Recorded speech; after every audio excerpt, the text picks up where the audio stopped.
कुछ ने आलोचनाएं भी की, लेकिन पता नहीं आलोचना किस बात की थी, हमको समझ में नहीं आया। नीतीश कुमार होने का अर्थ क्या होता है?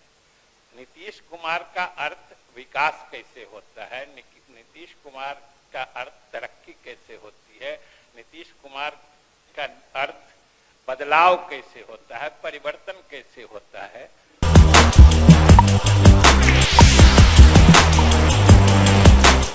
अध्यक्ष महोदय, आज ही हमने जल संसाधन विभाग की तरफ से मांग पेश की थी और उस पर सदन लगभग पिछले 2.5 घंटे से विमर्श कर रहा है। सबसे तो पहले मैं आभार प्रकट करता हूं उन माननीय सदस्यों का जिन्होंने इसमें हिस्सा लिया है और उन्होंने जरूर ही कुछ काम की बातें भी कही हैं, कुछ कमियों के बारे में इशारा किया है और सही में वो कमियां नहीं हैं, वो लागू होने के क्रम में जो थोड़ा समय लगता है वो सिर्फ उसी के कारण है। कुछ ने आलोचनाएं भी की, लेकिन पता नहीं आलोचना किस बात की थी, हमको समझ में नहीं आया। चलिए, लेकिन हम उनकी व्यवस्था समझ के उसको भी दरकिनार करते हैं, लेकिन हम सबको आश्वस्त करते हैं कि आपने विभाग को सिंचाई के संबंध में या बाढ़ नियंत्रण के संबंध में जो सुझाव दिए हैं उस पर महोदय हम जरूर अमल करेंगे, क्योंकि उससे अगर जनहित सधता है तो आपके सुझाव तो हमारी सहायता करते हैं। हम आपके सुझाव से कोई घबराते या परेशान नहीं होते हैं, उसको हम सहयोग के रूप में लेते हैं।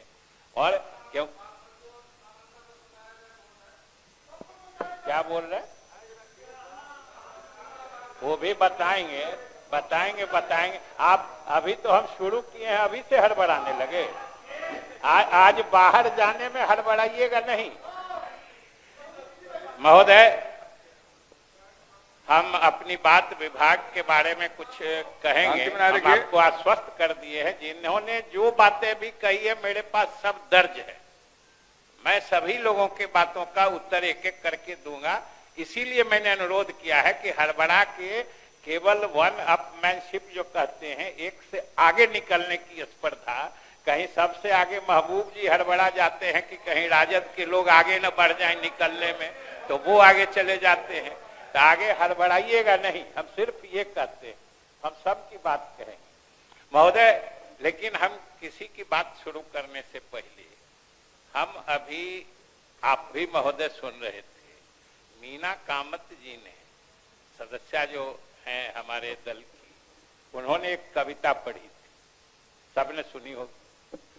और उस कविता में जो बातें उन्होंने कही कि उसमें नीतीश कुमार होने का अर्थ क्या होता है, नीतीश कुमार का अर्थ विकास कैसे होता है, नीतीश कुमार का अर्थ तरक्की कैसे होती है, नीतीश कुमार का अर्थ बदलाव कैसे होता है, परिवर्तन कैसे होता है, मैं उसका सारांश यही सुन रहा था बड़े गौर से। उन्होंने बड़ी मेहनत से ये कविता बनाई और सुनाई, तो जरूर हमने भी उससे कुछ ग्रहण किया है।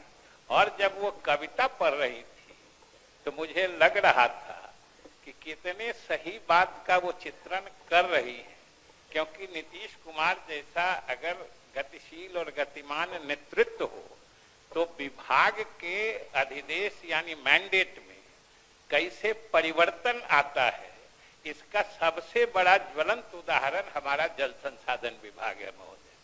क्योंकि आप भी जानते हैं कि जल संसाधन विभाग के कार्य क्षेत्र में जो गतिविधियां आती हैं उसमें शुरू से इसके नाम पर ही गौर कर लीजिए।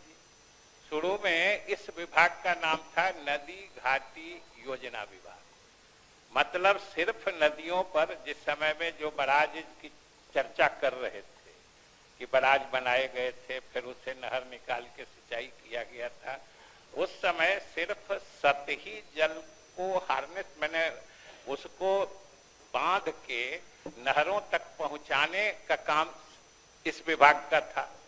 इसका नाम था नदी घाटी योजना विभाग महोदय। फिर 1960 के दशक में जब हरित क्रांति आई अपने देश में, जब हमने भूगर्भ जल का दोहन करके पानी निकाल के जमीन के अंदर से सिंचाई की व्यवस्था हमने प्रारंभ की, तब फिर मुख्य मुद्दा सिंचाई का जुड़ा, तब इस विभाग का नाम नदी घाटी योजना से बदल के हो गया ये सिंचाई विभाग।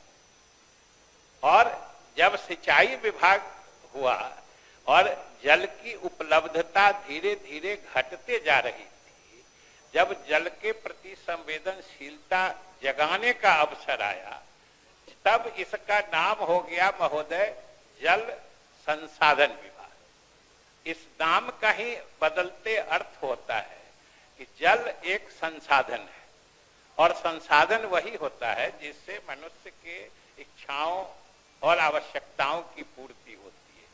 और संसाधन है, लेकिन इस संसाधन की खासियत है कि ये अक्षय है।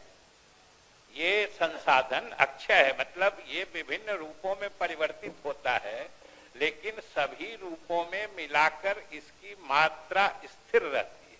और आप सब जानते हैं कि सतही जल होता है, भूगर्भ जल होता है, खारा पानी होता है। जो जितना पानी पृथ्वी पर उपलब्ध है 75% खारा है, बहुत है। और जो मीठा जल है उसमें भी 66% तो ये ग्लेशियर्स और जो आइस कैप्स जो कहते हैं, ये पोलर रीजन में जो है उसका अंश है।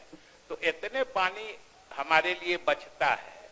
और मुख्यमंत्री जी ने जो हमारे यहाँ जलवायु परिवर्तन जिस तेज गति से हो रहा था, उसका संज्ञान लेते हुए जो इन्होंने योजनाएं बनाई हैं, जो घटता भूजल स्तर जो है, जो सब लोग कहते हैं कि गर्मी में जमीन के अंदर पानी का स्तर नीचे चला जाता है और फिर बरसात में हमारे यहाँ जल अधिशेष सरप्लस हो जाता है महोदय। तो पहले जो सिंचाई विभाग में हमारा मैंडेट था, 3 ही काम मुख्य था महोदय। एक तो सिंचाई पहुंचाना, चाहे नहरों के माध्यम से हो, चाहे भूजल को निकाल के हो। दूसरा बाढ़ प्रबंधन है। और अभी सूर्य जी बोल रहे थे, पता नहीं इनको बाढ़ भी मंगाने में ईर्ष्या क्यों हो रही थी उत्तर बिहार से। भाई उत्तर बिहार के लोग कोई बाढ़ इच्छा से नहीं मंगाते हैं, वो मजबूरी होती है। हमारी भौगोलिक अवस्थिति ऐसी है महोदय, जिसके कारण बाढ़ आती है। तो दूसरा काम था बाढ़ प्रबंधन और तीसरा था महोदय जल निस्सरण। जो ड्रेनेज, जो जल जमाव के क्षेत्र होते थे और जो खेती योग्य जमीन सालों भर पानी के अंदर रह जाती थी, उसमें जल निकासी की व्यवस्था कर खेती का प्रबंधन करना, ये इस विभाग का कार्य था। लेकिन एक गतिशील और संवेदनशील नेतृत्व होने से किसी विभाग के कार्य क्षेत्र में कैसे परिवर्तन आता है महोदय, मैं इसकी चर्चा कर रहा था कि जब मुख्यमंत्री जी ने जलवायु परिवर्तन का संज्ञान लिया था, अभी आनंद शंकर जी बोल रहे थे, और संयोग से जिस बैठक की बात महोदय वो कर रहे थे, वो मुख्यमंत्री जी के परामर्श पर मैं उस समय आप ही के वाले कुर्सी पर विराजमान होता था और हम ही ने सेंट्रल हॉल में एक बैठक बुलाई थी। आप भी उसमें थे। जो पुराने सदस्य हैं, जो पिछले सदन में होंगे, सारे लोग उसमें होंगे। और लगभग 8 से 9 घंटा महोदय लगातार मंथन के बाद जलवायु परिवर्तन के जो दुष्परिणाम परिलक्षित हो रहे थे, उसके आधार पर हम क्या करें, कैसे करें, इसके बारे में सभी सदस्य, हमको याद है महोदय कि लगभग 125 लोगों ने अपने विचार रखे थे और पूरी सरकार वहां उपस्थित थे। मुख्य सचिव से लेकर सारे पदाधिकारी, सारे मंत्रीगण, सब लोग उपस्थित थे। और उससे जो छनकर कार्यक्रम बना था, उसी का नाम जल डैश जीवन डैश हरियाली। और आपने कहा जल डैश जीवन डैश हरियाली के बारे में, वैसे तो उसका पूरा फेरिस्ट है मेरे पास, जो 11 सूत्र हैं उसमें, लेकिन उसको अलग अलग बताने में महोदय वक्त लगेगा। और उस कार्यक्रम पर भी मैं थोड़ा बाद में आऊंगा। उसके बारे में बताने के लिए, लेकिन पहले मैं कुछ और। दुबे जी हमसे पूछ के बोलिए ना, दुबे जी कम से कम, दुबे जी अनुमति तो लीजिए बोलने के लिए। अरे आप तो पुराने आदमी हैं, हमारे मित्र हैं, कम से कम हमसे तो अनुमति ले लीजिए। इस समय तो महोदय हमने किसी की शिकायत नहीं की है, किसी की शिकायत नहीं की है, और अनुमति लेते नहीं।